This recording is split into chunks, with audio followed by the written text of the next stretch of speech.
We give ourselves so many excuses. We always hear these excuses of why aren't people getting ahead and what their major challenges are and how come they haven't started. But I think my favorite excuse is it's the prettiest excuse that you ever hear. I call it the perfectionist lie.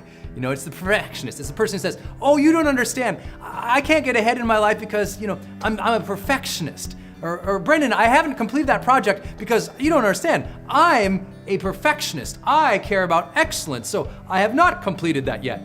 And it's just this great, vain, sort of abstract lie where people blame their personality, right? It's like, I'm a perfectionist, so I can't get it done. I just think that is the most beautiful little lie, because really, if a perfectionist was honest with themselves, at least they'd be precise. They'd be able to say, you know what? I have not started or completed that thing because I am unsure or I am distracted, right? That's really the truth. They're unsure of what to do, so they don't begin, or they're distracted, so they don't complete. Or even if they do complete and they don't ultimately share that thing or ship that thing, then the challenge there is really just fear of judgment, fear of rejection.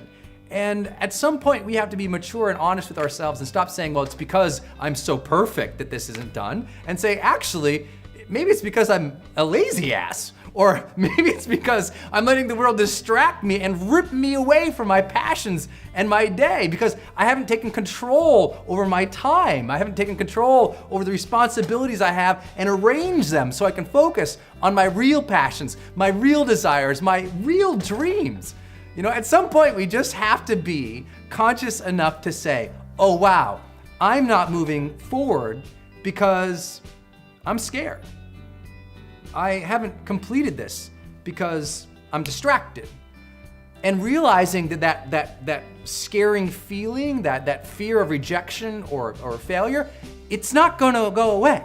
And it's not supposed to. There's some big ideological belief out there that we're never supposed to feel fear. The time that we finally fear no fear, we can go ahead and crush it in the world. The fear is not going away.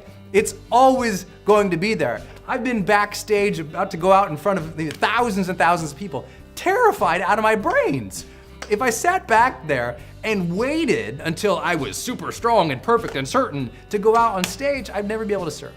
You hear from the great rock stars, the great public figures, the great people who've moved the needle of the world. They were terrified. They were scared, but they didn't stop.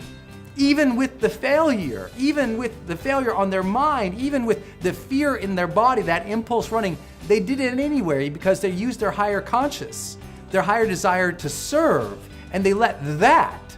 What if, instead of being overwhelmed by fear, we became overwhelmed by our sense of faith, we let ourselves overwhelm ourselves and say, yes, the fear is there, but I'm going to proceed anyway because I can make my difference.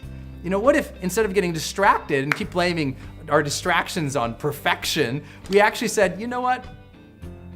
I'm always going to be distracted.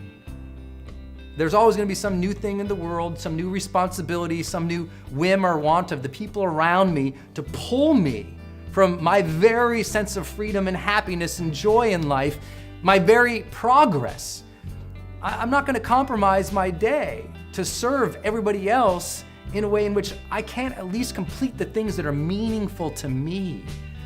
We at some point have to take ownership of our lives and realize, no, it's not because we're pretty and we're perfect, it's because we are scared and our lives are messy and we haven't got a control of it yet. So this day, let's start that. Let's be okay with the fear. Let's be okay with the fact that everything's gonna be messy, but at least begin, at least complete it. Because you know what? Nothing is perfected anyway until it's completed, right? First it has to be completed, then we can tinker and tweak it and perfect it. A lot of our major brands and the major tools and technologies, they release things, they complete things. They release them as beta, then they perfect them, get them better and better and better and better. But at least they released. At least they completed. At least they started serving and getting their things in the marketplace. So let's do that.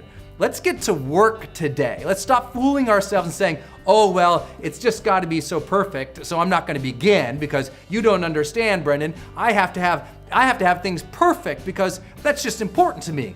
You know what? How about you have them done? How about you have them out there? How about you have them serving people? How about you have the difference being made? Even if it's not totally right, then get it right and more right and more right and more right after you complete it. This is the time to complete those projects you've been waiting on. Don't fear them, get them done. Don't be distracted by everybody else's thing, manage your time better. Take back control, get your stuff out there, and you'll see the difference you can make in the world.